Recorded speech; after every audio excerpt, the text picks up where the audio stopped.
Assalamu alaikum wa rahmatullah, ‘yan uwa musulmi mutanen Najeriya, dan Allah dan annabi wannan sako idan ya iso gare ka dan darajar ma'aiki Muhammadu Rasulullah a yi ƙoƙari a tsaya a saurara duk abin da aka bayyana. Sannan sai a yi amfani kuma da hankalin basira irin baiwa da hikima da Allah ya ba bawansa. ‘Yan uwa mutanen Najeriya, ni da nake magana dai ni mutumin Nijar ne, sunana Musa Iliya. Ina daga cikin manya-manyan 'yan siyasa na ƙasar Nijar. Wannan goyon bayana ne nike gani a tunanina ga mutanen Najeriya bisa kan wannan message, wannan sako da zan isar muku. 'Yan uwa mutanen Najeriya, musamman mutanen Arewa, musamman 'yan uwa na Hausawa. Ya kamata mu gane abubuwan da suke faruwa. Ni abin da yasa na ka goyon baya saboda a matsayinmu na 'yan Nijar a kullum mu tunaninmu da Nijar da Nijeriya duk ɗaya ne, ba ma tunani ba ne, haka ne. Duk wanda ya bi asali zai gani Najeriya da Nijar ɗaya ne, tura suka raba mu.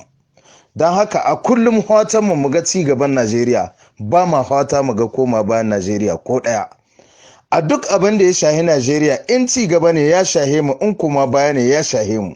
Don haka Najeriya a kullum ko addu'o'i da muke yi a cikin sallolinmu mukan saka Najeriya saboda ta shahe mu.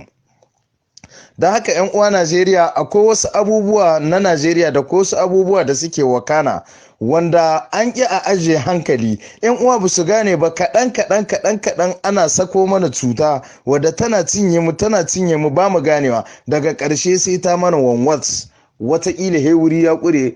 A lokacin ne za mu kai ga tunani, haba 'yan uwa.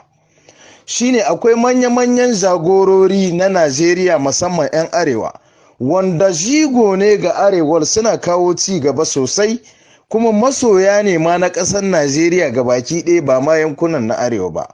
Amma a cikin tsarin tahiyar su kaɗan akan kawo musu cikas, ana ɗan ɗebe su ana janye su kaɗan. Mutane sun ƙi fahimta, sun ƙi ba da haɗin kai bisa kan goyon baya ga 'yan uwan nan, sai lokacin da wuri ya ƙure 'yan uwa su dinga dama.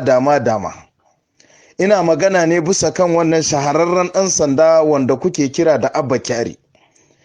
Fi sabilillahi, muna bin abubuwan da suke faruwa a Najeriya sau da ƙafa. A karatu da na yi na wannan bawan Allah Abba Kyari, a cikin abubuwan da ya yi, kai ko da wannan laihi da ake tuhuma shi da shi, ko da laihi ne na da gaske, kai abubuwan da ya yi na alkhairi ya yi wannan laihi nashi yawa. Don haka ya kamata mu kasance daidai gwalgwado muna hisab ga ɗan adam, mu auna mu gani alherin da mutum yake mana da mugun abin da ya aikata idan akasi ya samu. Barantana babu tabbas a cikin laihin da ake cewa ana zarginsa. To 'yan uwa, mu a tunaninmu kawai wannan makirci ne irin na kafirai da sauransu wanda ake tsarawa idan an so ganin ƙarshen bawa, wanda ake ganin yana taimakawa ga 'yan uwan shi, musamman Hausawa, ko in ce yankin Arewa, ko kuma in ce masoyin ƙasar shi Najeriya, tunda shi duka ne, ba ɓangaranci ba ne. Gaba ɗaya abubuwan da suke, akwai abubuwa na kishi tare da shi a cikin yanayin aikinsa. To idan ana so a taka birki bisa kan aikunan nan da yake, watakila yana kakkama mutane manya wanda su wa'ancan makirai ba su so a dinga kama su, za a nemi hanyar da za a yi a kawo ƙarshen shi. Mu a tunaninmu wannan abin ne aka yi amfani da shi don a kawo ƙarshen Abba Kyari. Kuma koda da gaske ne ya aikata laihin, 'yan uwa na ce sai mu yi lissahi da abubuwan da mutum ya yi na alkhairi da ɗan kuskuren da ya yi, wanne ne yawa. Barantana mu duka da muke rayuwa yanzu ba annabawa ba ne mu, mutane ne masu kuskure, masu rauni, wanda kowanne daga cikinmu in aka bibiya za a iya samun wani kuskure, sai dai idan abin da yake na alherin ya yi kuskuren yawa, sai a ɗan rihe ido a mushi rangwame bisa kan kuskuren shi.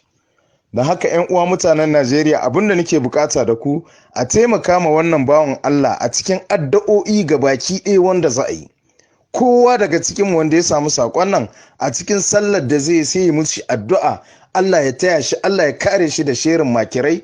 idan ma da gaske ya yi laihi Allah ya mushi gafara, ya taimaka mushi, ya kubutar da shi daga hannun wannan mutane. Allah sa zancen nasu ya tattake, ya lalace, ya watse, a manta da wannan magana, ya ci gaba da harkokinsa da aikin shi kamar yadda yake yi yau da kullum.